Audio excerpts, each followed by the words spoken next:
This is hydrogen tap 1. This is a new configuration. What we've done is replaced the rubber bands that were used as insulation or insulators between the plates with this ring, or some would call it a washer. The washer is the same thickness as the rubber bands we were using. That is a stainless steel plate. And we've put a hole through all the plates to stabilize the system.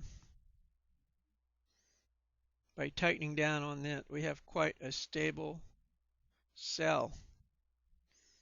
From now on, we're going to call 3 plates one cell.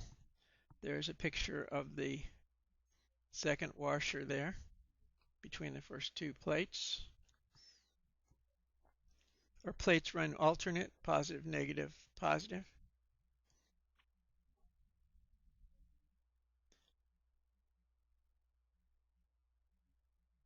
What we're going to do is show you the configuration as it's set together. That would be one cell. That's 3 plates. Very stable. Those 2 ends would go to one of the poles, positive or negative, and the other side would go to the opposite pole, positive or negative.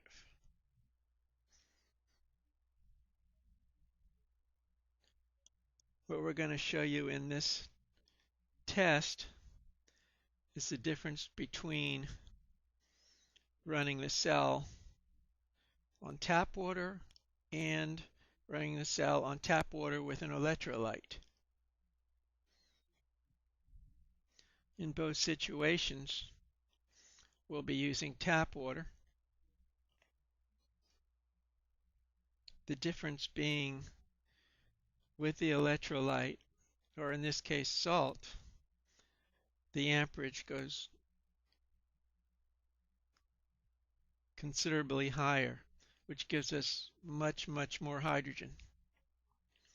So by using the electrolyte, we can get more gas out of it per square inch.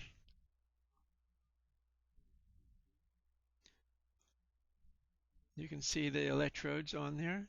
The 2 on the right are actually connected together.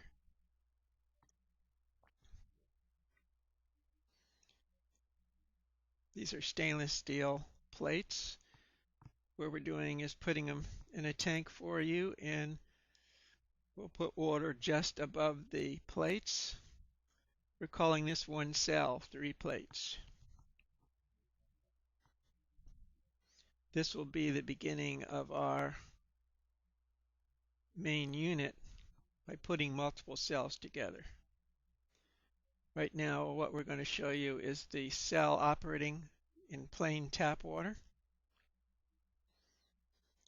That's no electrolytes. You can see that up in the upper right-hand corner are the 2 together. Now what you're looking at is our one cell operating on plain tap water with no electrolyte. As it warms up, we're getting more and more gas come out, which hasn't been too bad. As you can see, our amp meter is 3.49, which is very low. This inside the car operating runs from 5 to 12 amps. And that's because it's a much smaller enclosure. So you can see we're producing quite a lot of hydrogen, but not enough.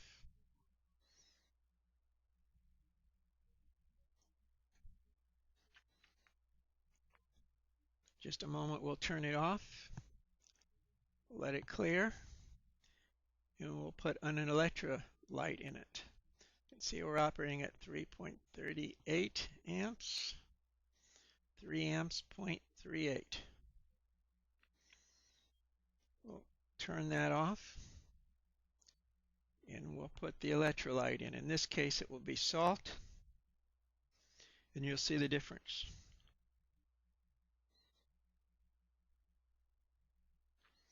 Most of the other people that are putting together these cells are using some sort of electrolyte to give them more hydrogen gas. So far, all the cells that I have been building have operated without that. We're now adding the electrolyte. In this case, it's salt. The only reason I'm using salt is it's cheap and easy to get.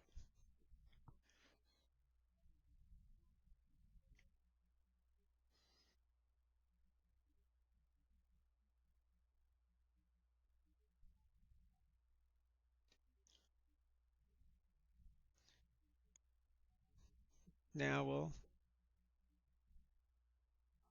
attach it to the battery.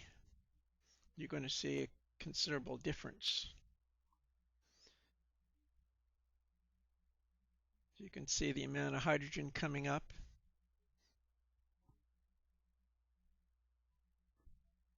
This is due to the electrolyte.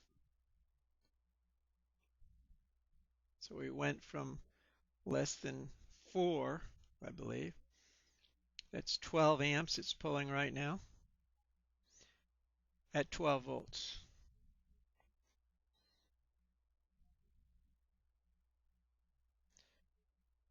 The amps go up when you allow more power to go through the electrodes.